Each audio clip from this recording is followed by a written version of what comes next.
Il faut bien comprendre une chose, c'est que du point de vue du navigateur du client, que le contenu soit statique ou soit dynamique, il n'y a pas de différence. Ce que le client voit arriver, c'est du code HTML et il sait quoi en faire, c'est du CSS, du JavaScript, des images, tout ça il sait quoi en faire. Ça peut même être un fichier CSV ou Excel, dans le cadre de cet exemple, et le navigateur client va savoir que ce fichier, en fait, il doit proposer à l'utilisateur de l'enregistrer sur son disque en local. Donc du point de vue du navigateur, que le contenu soit généré statiquement ou soit généré dynamiquement, il n'y a absolument aucune différence. Alors en Java, comment est-ce que ça va se passer? Comment est-ce qu'on va dire à Tomcat, ce contenu dynamique, il doit être géré par telle classe Java? On va utiliser une API pour ça qui s'appelle l'API Servlet. Qu'est-ce que c'est qu'une servlet?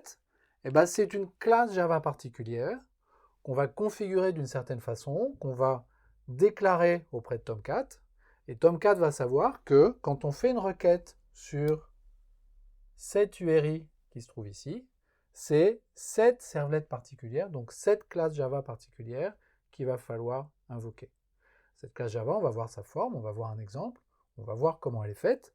Elle a une caractéristique qu'on va immédiatement voir, c'est que dedans, il n'y a pas de méthode main.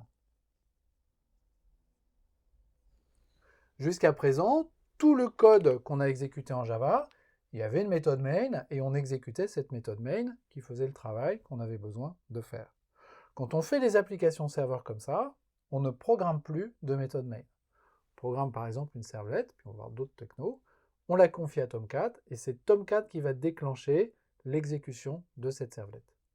Où se trouve la méthode main? Parce que malgré tout, dans une application Java, il y a forcément une méthode main. Cette méthode main, elle est à l'intérieur de Tomcat. Quand on lance Tomcat, qui est une application Java, on lance la méthode main qui se trouve dans Tomcat.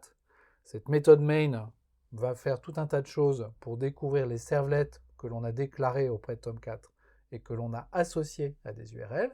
Et quand une requête arrive sur cette URL, Tomcat va savoir laquelle de nos servlets exécuter. Si jamais il n'en trouve pas, il sera en erreur et Tomcat sait aussi gérer les erreurs.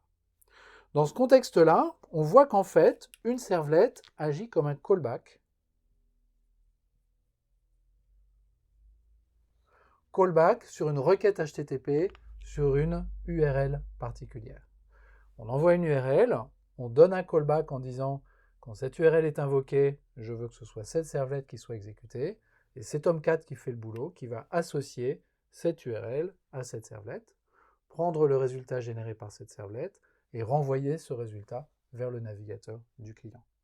Voilà l'architecture générale de la gestion des requêtes HTTP dans un contexte où on a un serveur web type Apache en frontal, un serveur Tomcat pour gérer les requêtes dynamiques en Java et des servlets écrites en Java déclarées au niveau de Tomcat et attachées à des URL particulières.